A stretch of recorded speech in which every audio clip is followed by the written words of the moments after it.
오늘 우리에게 주시는 하나님의 말씀은 고린도후서 6장 11절부터 13절까지 말씀입니다.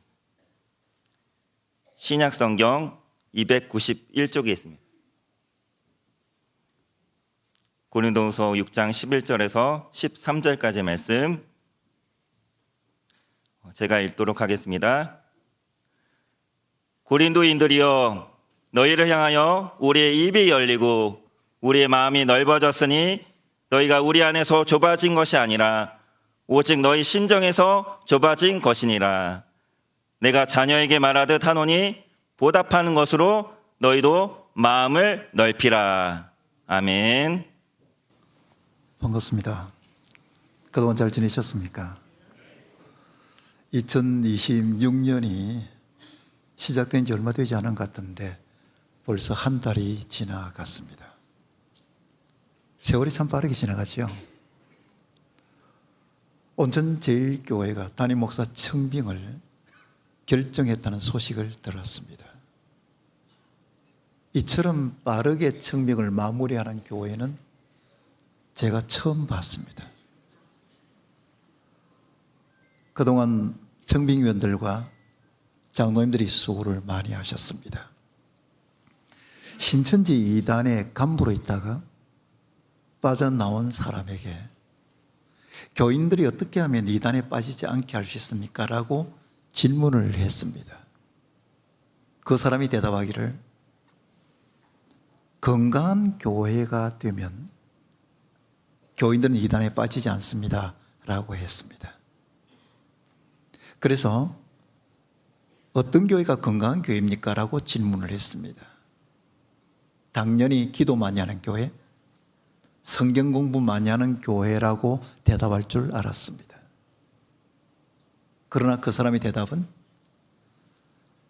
교인이 자기 교회를 좋아하고 자기 목사님을 좋아하는 교회가 건강한 교회입니다. 라고 했습니다. 저는 이 말을 듣고 일리가 있다는 생각을 했습니다. 자기 교회를 좋아하는 교인이 이단에 빠질 이유가 있겠습니까? 자기 목사님을 좋아하는 교인이 다른 선생에게 가서 성경을 배울 이유가 있겠습니까? 저는 이번에 청빙된 목사님에 대해서는 잘 모릅니다. 그러나 100명의 지원자 중에서 선택된 분이라면 분명히 좋은 목사님일 것입니다. 여러분이 건강한 교회를 원한다면 새로운 목사님을 좋아해야 합니다. 그래야 건강한 교회가 될 수 있습니다. 마틴 루터라는 이름을 들어보셨을 겁니다. 독일의 비텐베르크 성당문에 당시 교회 부패를 비판하는 95개 조항의 반박문을 붙이고 성경으로 돌아가자고 외쳤던 종교개혁자입니다. 마틴 루터는 유명한 종교개혁자요, 탁월한 설교자요, 학문적 깊이가 있는 대학 교수였습니다. 그리고 사회를 변화시킨 정치인이었습니다. 이것은 누구나 다 알고 있는 마틴 루터입니다.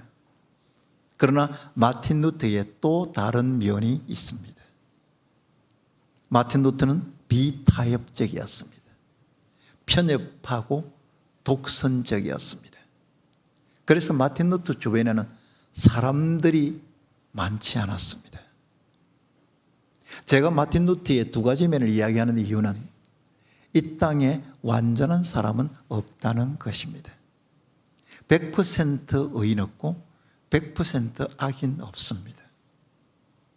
사람들의 존경을 받는 사람도 악한 면이 있고 사람들의 손가락질을 받는 사람도 선한 면이 있습니다.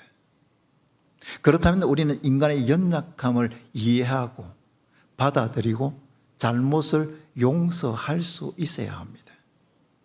그러나 변댕이 속같이 마음이 좁아서 다른 사람을 이해하거나 받아들이지 못하고 잘못을 용서하지 못하는 사람들이 너무 많습니다. 오늘 본문은 바울 사도가 고린도 교회 교인들에게 마음을 넓히라고 권면하는 내용입니다. 저는 본문을 살펴보면서 말씀이 주는 교훈을 여러분과 함께 나누고 싶습니다. 그래서 마음을 넓히라는 제목으로 오늘의 메시지를 전하고자 합니다. 바울이 2차 선교 여행 때에 고린도라는 도시에 가서 복음을 전했습니다. 바울이 전한 복음을 듣고 많은 사람들이 예수님 믿고 구원을 받았습니다. 그 사람들이 모여서 교회를 이루었는데 그 교회가 바로 고린도 교회입니다. 바울은 고린도 교회에서 1년 6개월 동안 목회를 했습니다. 고린도 교회는 바울의 땀과 눈물이 배어있는 교회였습니다. 바울이 고린도 교회를 떠난 후에 고린도 교회 안에 여러 가지 문제가 일어났습니다. 교인들이 파당을 만들어서 갈등하고 다투었습니다. 교회의 문제를 세상 법정에 가지고 가는 일도 있었습니다. 음행의 문제도 있었습니다. 우상의 재물을 먹는 문제로 논쟁이 벌어졌습니다. 성령의 은사 문제로 시끄러웠습니다. 바울은 이 소식을 듣고 고린도 교회 교인들에게 이 문제를 해결하기 위한 편지를 써서 보냈습니다. 그 편지가 고린도 전서입니다. 일부 교인들이 바울의 편지를 보고는 마음이 상했습니다. 그리고 바울의 사도권을 의심하면서 바울을 비난했습니다. 고린도 교회는 바울이 개척한 교회입니다. 1년 6개월 동안 자신의 몸과 마음을 바쳐서 헌신했습니다. 그러나 교인들은 바울의 마음을 알아주지 않았고 바울의 수고를 기억하지 않았습니다. 도리어 비난했습니다. 목회자는 돈 때문에 일하는 사람이 아닙니다. 하나님께서 부르셨다는 소명의식을 가지고 일하는 사람입니다. 그래서 목회자는 그 소명의식 때문에 밤낮을 가리지 않고 교인들을 섬기면서 돌보는 것입니다. 그런데 교인들이 목회자의 수고를 알아주지 않고 도리어 비난하면 목회자는 힘이 빠져버립니다. 목회자가 힘이 빠져버리면 영적으로 가장 손해를 보는 사람이 누구냐면 교인들입니다. 히브리서 13장 17절을 함께 읽어보겠습니다. 다 같이 읽어볼까요? 너희를 인도하는 자들에게 순종하고 복종하라. 그들은 너희 영혼을 위하여 경성하기를 자신들이 청산할 자인 것 같이 하느니라. 그들로 하여금 즐거움으로 이것을 하게 하고 근심으로 하게 하지 말라.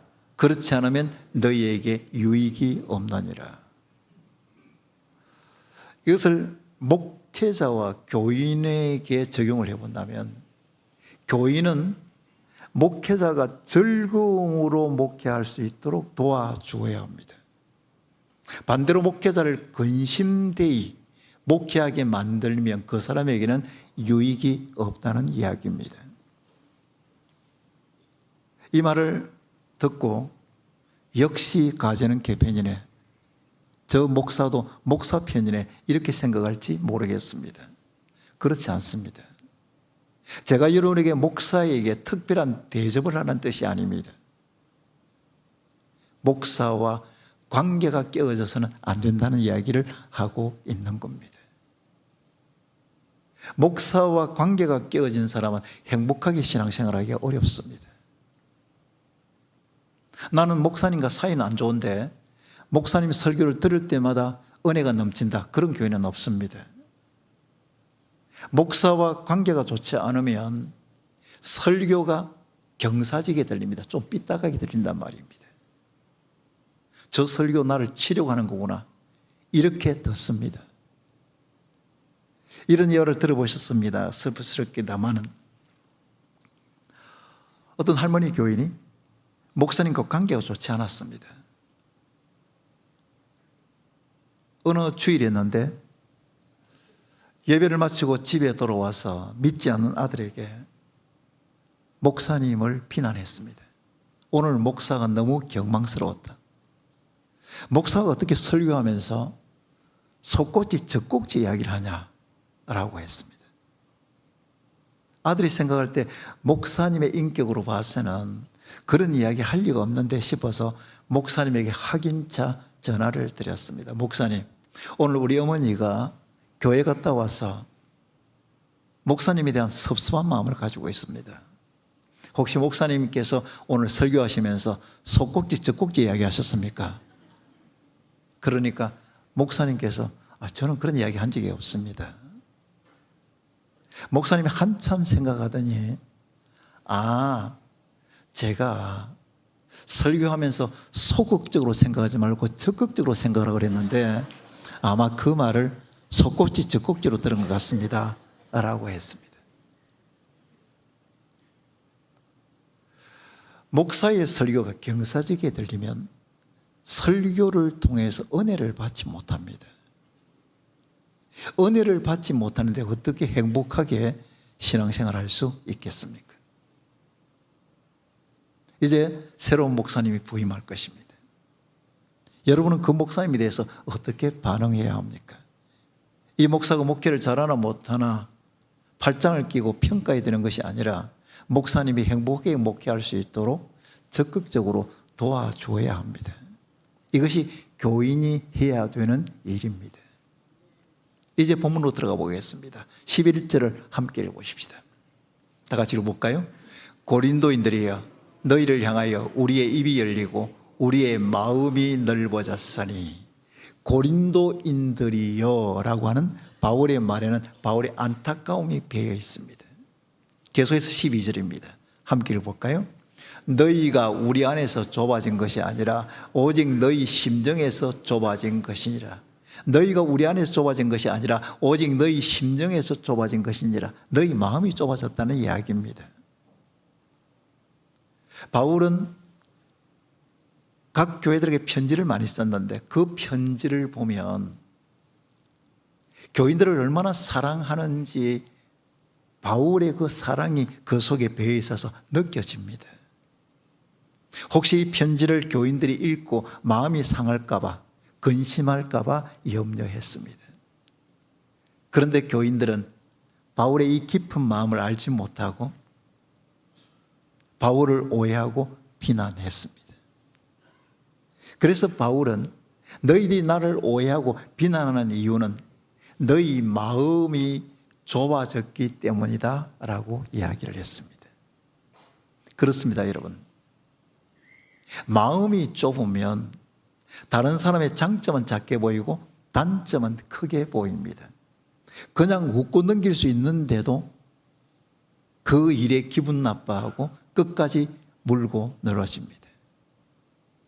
저는 교인들이 상처받았다는 이야기 많이 들었습니다.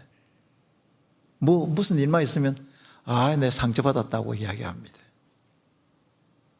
이야기를 들어보면 나라도 상처받겠다라고 생각이 들 때가 있습니다. 그러나 반대로 겨우 이런 일 가지고 상처를 받나? 이런 생각이 들 때도 있습니다. 가볍게 넘길 수 있는 일, 전혀 마음의 상처가 되지 않을 만한 일에도 마음이 좁으니까 상처를 받게 됩니다. 다윗이 전쟁터에 갔다가 블리셋의 장수 골리앗을 죽이고 전쟁의 영웅이 되었습니다. 전쟁터에서 왕과 신하들이 이제 돌아오는데 여인들이 환영을 하면서 노래를 불렀습니다. 그 노래의 내용이 뭐냐면 사울이 죽인 자는 천천히고 다윗은 만만이로다 라고 했습니다. 이 말을 들은 사울 왕이 불쾌해하고 심히 분노했습니다. 사울 왕의 마음은 이해는 됩니다. 백성들이 왕을 신하보다 더 낮게 말하지 않는다? 그것이 여론이라고 생각하면 왕의 마음이 좋을 리가 없습니다. 예를 들어 보면 교인들이 부목사가 담임 목사보다 설교 잘한다고 막 소문을 퍼뜨기려 하면 좋아할 담임 목사 별로 없습니다. 며칠 지나면 부목사 책상 치워집니다. 사울왕의 마음은 이해됩니다. 그러나 불쾌하고 분노하는 거기서 멈춰야 했습니다. 그러나 사울왕은 다윗을 죽이려고 했습니다. 그리고 쫓아다녔습니다. 다윗이 잘못했기 때문이 아니라 사울왕의 마음이 좁아졌기 때문입니다. 국가 지도자가 마음이 좁으면 아부하는 간신만 살아남습니다. 지금 우리나라는 중요한 전환점에 서 있습니다. 나라 걱정에 잠을 자지 못한다고 하는 사람들이 많습니다. 보수는 부패로 망하고 진보는 분열로 망한다는 말은 프랑스 대혁명 이후에 널리 쓰이는 말입니다. 우리나라 정치 역사를 보면 보수 정권은 대체로 부패했습니다. 그래서 진보 정권이 들어서면 도덕적으로는 깨끗할 줄 알았습니다. 그러나 진보 정권이 들어서도 별 수 없었습니다. 그들도 역시 부패했습니다. 한 가지 다른 점은 잘못이 드러나도 부끄러워하지 않고 너무나 뻔뻔스럽다는 겁니다. 이념적으로 보수든 진보든 권력을 잡으면 부패할 수 있다는 것을 우리의 눈으로 보았습니다. 절대 권력은 절대 부패한다는 영국의 정치인 액턴경이 말한 그대로입니다. 저는 요즘의 교인들을 보면서 어떻게 이념이 신앙 위에 올랐을까? 예수 믿는 사람은 저럴 수 없어 라고 생각되는 사람들이 있습니다. 정치인들의 한 말에 이리 움직이고 저리 움직이면서 신앙적인 기준을 제대로 적용하지 않고 마음대로 살아갑니다. 기독교인이라면 국민들을 선동하고 국민들을 이용하는 속 좁은 정치인을 의지하는 것이 아니라 오직 하나님을 의지해야 합니다. 가정에서도 마음이 좁은 사람이 있습니다. 마음이 좁은 사람은 함께 살아가는 가족들이 힘듭니다. 부모가 마음이 좁으면 자식들이 힘들어요. 마음이 좁기 때문에 자식들을 이해하거나 자식들을 용납하는 마음이 적습니다. 그러면 자식들이 힘들 수밖에 없습니다. 마음이 좁은 남편은 아내를 정말 힘들게 합니다. 아내가 농담으로 한마디 하고 지나가는데도 기분 나빠하고 화를 냅니다. 그러면 아내가 행복할 수가 없습니다. 제가 하루는 교회에서 집으로 가니까 집사람이 다리미질을 하고 있었습니다. 검은색 바지를 다리고 있길래 제가 어머니 바지인 줄 알고 집사람에게 물었습니다. 그 바지는 누구 바지요? 그랬더니 집사람이 하는 말이 당신 바지지 누구 바지겠어요? 원래 길이가 짧아요. 이러는 겁니다. 그때는 내 바지구나 어머니 바지가 아니구나 라고 그냥 넘겼습니다. 가만히 생각이 기분이 나쁜 겁니다. 아무리 내가 키가 작아서 바지 길이가 짧기로 하니 꼭 그렇게 말해야 되나 라는 생각이 드는 겁니다. 제가 설교하고 있지만 저도 마음이 좁은 사람입니다. 여러분, 내가 마음이 좁으면 함께 살아가는 가족들이 힘듭니다. 부모가 마음이 좁으면 자식이 힘들고 남편이 마음이 좁으면 아내가 힘듭니다. 여러분의 마음은 어떻습니까? 교회 안에서도 마음이 좁은 사람이 있습니다. 교회 생활하면서 목사나 혹은 교인들로 인해서 마음이 섭섭해지고 그리고 상처를 받을 때가 있습니다. 그때 우리는 이렇게 생각해야 합니다. 정말로 이것이 내가 마음 상처에 받을 일인가? 정말 내가 기분 나빠야 될 일인가? 아니면 그냥 가볍게 넘겨야 될 일인가를 깊이 좀 생각해 봐야 합니다. 사랑과 용서를 말하고 있는 교회 안에서 관계가 금이 가고 깨어진 교인들이 많습니다. 같은 교회를 다니고 있는데도 인사도 하지 않습니다. 말도 하지 않아요. 마치 원한을 품은 듯 원수같이 대합니다. 마음이 좁으니까 이해하려고 하지 않습니다. 잘못을 해도 용서하려고 하지 않는 겁니다. 제가 지난번에 와서 설교했던 것처럼 우리가 예수님 믿고 구원받았다면 우리는 하나님의 자녀입니다. 하나님을 아버지라 부를 수 있는 특권을 받았습니다.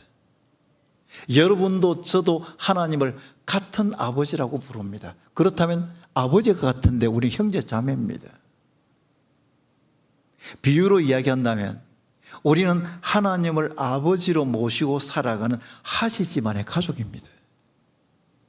그래서 저는 하진섭이고 여러분은 하뭐뭐란 말이에요.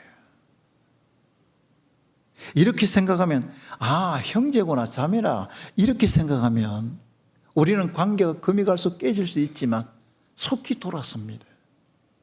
그런데 형제 자매 의식이 있기 때문에 교회 안에서도 금이 가고 깨어진 관계 그대로 가지고 가는 거지.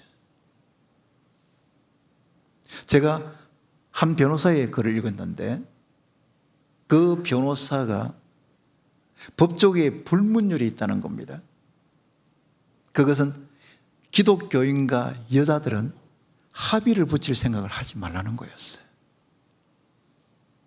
마음이 좁아서 기독교인들은 송사가 붙어도 합의가 안 된다는 겁니다. 기독교인이라고 해서 다 합의가 되지 않는다. 그렇겠습니까만은 그러나 이미지가 그렇게 굳어져 있다는 것은 참으로 안타까운 일입니다. 여러분, 목사가 마음이 좁으면 교인들이 힘듭니다. 교인이 마음이 좁으면 목사도 힘들고 교인도 힘듭니다. 여러분의 마음은 어떻습니까? 다시 본문으로 돌아가 보겠습니다. 13절입니다. 함께 읽어보십시다. 내가 자녀에게 말하듯 하노니 보답하는 것으로 너희도 마음을 넓히라. 제가 지금 성경을 같이 읽고 있잖아요. 목사가 하는 설교는 하나님 말씀이 전부 다 아닙니다. 하나님의 말씀을 전할 때 하나님 말씀이에요. 그러나 성경은 하나님 말씀입니다. 그래서 하나님 말씀을 읽을 때는 좀 크게 읽으셔야 됩니다. 아침 식사 안 하셨습니까? 13절을 다시 한 번 더 읽어보겠습니다.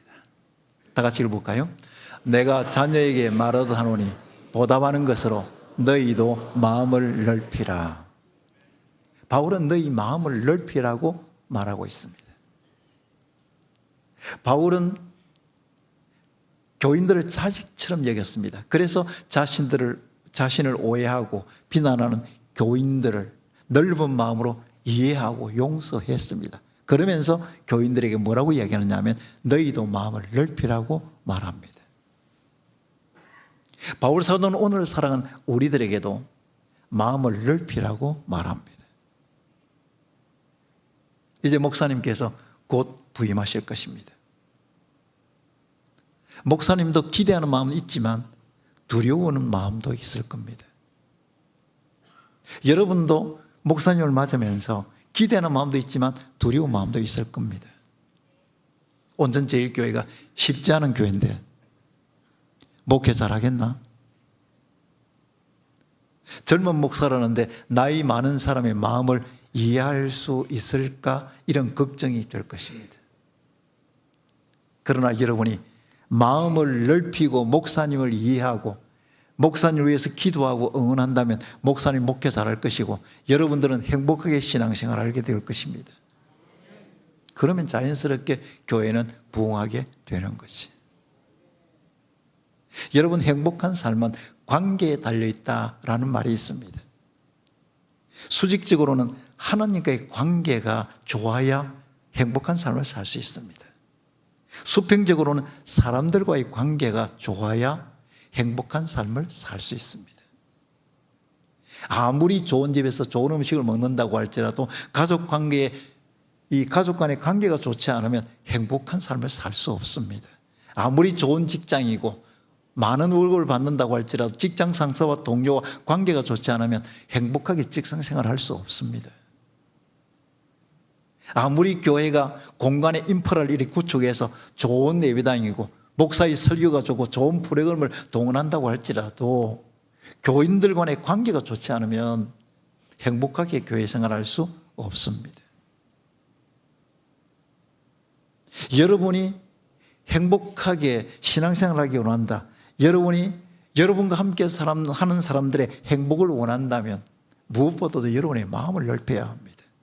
바울 사도가 권면했던 것처럼 여러분의 마음을 넓히면 관계가 회복되고 관계가 회복되면 행복한 삶을 살게 되는 거죠. 말씀을 뵙겠습니다. 사랑하는 성도 여러분, 온전제일교회 출신 목사님들은 가족처럼 끈끈함이 있습니다.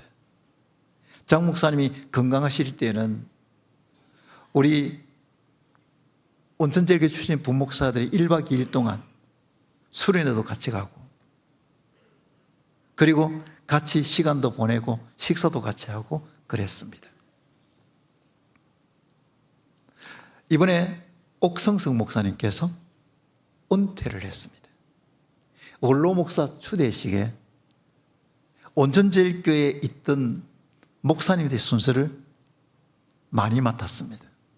장찬환 목사님께서 축도를 하셨습니다. 송유환 목사님께서 근면을 하셨습니다. 저도 축사를 맡았습니다. 부산에서 일산까지 가는데 5시간입니다. 오는데 5시간입니다. 제가 축사 3분을 위해서 10시간의 이동시간이 걸렸습니다. 그래도 기쁜 마음으로 다녀왔습니다. 왜냐하면 가족이라고 생각이 드니까. 부목사 출신 중에 송기섭 목사가 있습니다. 온전제일교회 부목사로 있다가 대구 동막교회 담임 목사로 갔습니다. 지금 20년이 넘었습니다. 아마도 차기 본교단의 총회장이 될 것 같습니다. 가능성이 아주 높습니다. 지금 송기섭 목사님에게 들은 이야기입니다. 목사님 아들이 대학에 합격을 했다는 소식을 전하고는 아들이 들어오기를 기다리고 있었습니다. 그런데 아들이 집에 들어오는데 머리를 황금색으로 염색을 했습니다. 그리고 귀걸이를 이렇게 귀에 대고 했습니다. 사모님이 너무 놀라가지고 그 자리에 주저앉아 버렸습니다. 그러면서 우리 아들이 타락했다고 하면서 통곡을 했습니다. 그러니까 목사님 아들이 하는 말이, 엄마, 목사 아들로 사는 것이 얼마나 힘든 줄 아나? 목사님은 사모님 편도 들 수 없고 아들 편도 들 수 없고 그러고 있는데 하나님께서 지혜를 주시더라는 겁니다. 이 일이 진리의 문제인가? 생각하니까 진리의 문제가 아니었습니다. 그래서 사모님에게 이것이 진리의 문제가 아니라면 부모인 우리가 이해하고 받아들여야 되지 않겠냐. 그런데 1년 뒤에 그 아들은 머리 염색을 풀고 귀걸이도 다 뺐습니다. 그리고 지금은 그 교회에 신실한 일꾼이 되어 있습니다.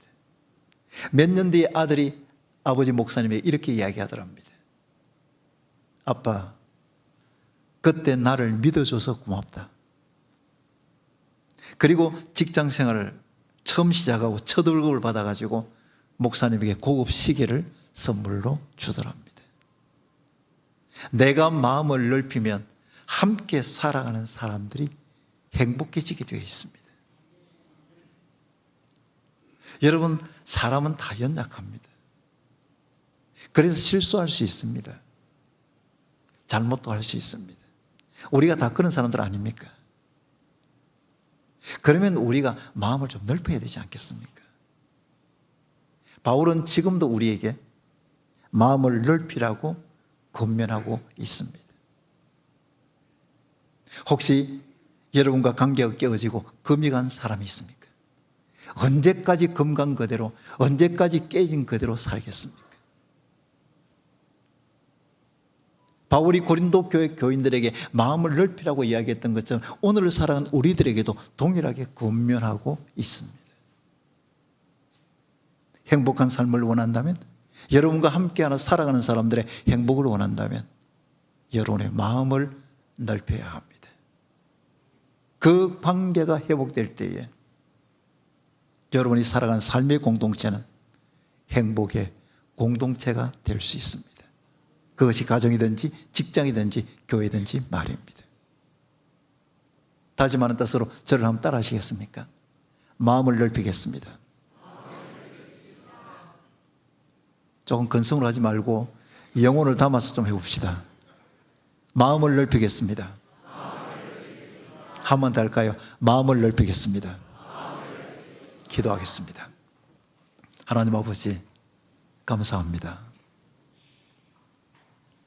사랑 성도들이 예배를 드리면서 말씀으로 교훈을 받습니다. 온천제일교회가 담임 목사 부재한 가운데서 이렇게 빠른 시간에 목사 청빙을 결정했습니다. 3월이 되면 새로운 담임 목사님이 부임할 것입니다.